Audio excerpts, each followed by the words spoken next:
Good morning all of you. मैं आप सभी बच्चों का हार्दिक अभिनंदन एवं स्वागत करता हूं, जो कि वर्ग चौथे से है और विषय हिंदी है। मैं आप सभी बच्चों को ये अध्याय नंबर 16 लेकर आया हूं, जिसका नाम है अंतरिक्ष की यात्रा। यह पाठ अंतरिक्ष की यात्रा एक अपने में बेमिसाल अध्याय है। अंतरिक्ष की यात्रा के संबंध में अगर हम जानकारी जाने तो यह अपने में बेमिसाल है अंतरिक्ष की यात्रा।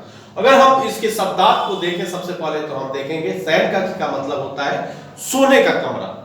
यान यात्रा, गाड़ी, वो यान जो अंतरिक्ष यान के लिए कहा गया है, यानी यात्रा गाड़ी। काबिल का मतलब योग्य से होता है।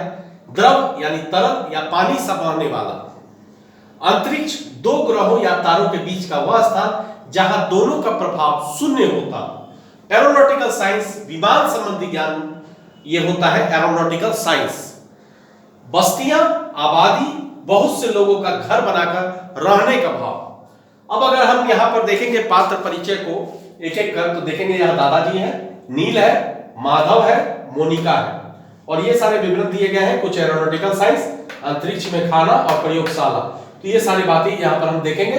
लेकिन इसके पात्र परिचय को अगर हम देखेंगे तो दादाजी हैं, नील, माधव और मोनिका, जो यहाँ पर बातें लिखी गई है, ये तीनों शयन कक्ष में इस अध्याय में बताया गया कि शयन कक्ष में बैठकर वे कैरम खेल रहे हैं। उनके मन में यह खेल की मनसा थी, तो वो खेल रहे थे।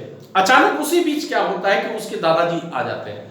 उनके दादाजी जब आते हैं तब उस समय में वे कहते हैं कि मैं तुम्हें अंतरिक्ष के बारे में कुछ जानकारी देना चाहता हूं। तो लोगों के मन में, बच्चों के मन में यह जिज्ञासा जागी कि मैं भी अंतरिक्ष के बारे में जानकारी लूं। अंतरिक्ष क्या होता है, अंतरिक्ष में कैसे जाया जा सकता है, अंतरिक्ष के बारे में पूरी जानकारी लोगों के मन में नहीं थी। इस कारण से उस जानकारी को लेने के लिए वे इच्छुक थे।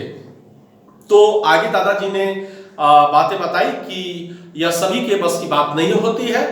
इसके जाने के लिए अगर कुछ बच्चों ने पूछा कि ये क्या मैं जा सकता हूं, तो दादाजी ने बोला कि नहीं, यह संभव नहीं है, क्योंकि एरोनॉटिकल साइंस की पढ़ाई के बिना वहां अंतरिक्ष की यात्रा करना असंभव है, क्योंकि उसका अध्ययन ही वह उसका मार्ग दिखाता है। तो उन्होंने, उसके मन में भी यह इच्छा जागी कि मैं भी एरोनॉटिकल साइंस पढ़ूंगा।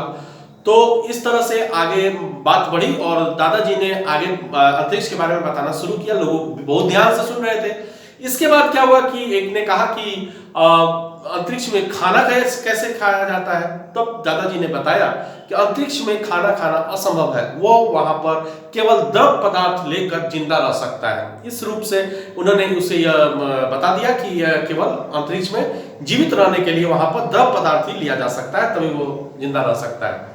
और लोगों के ये मन में बार बार जागृति हो रही थी कि मैं भी वहां पर, जागृत हो रही थी बात की मैं भी अंतरिक्ष की यात्रा करूं।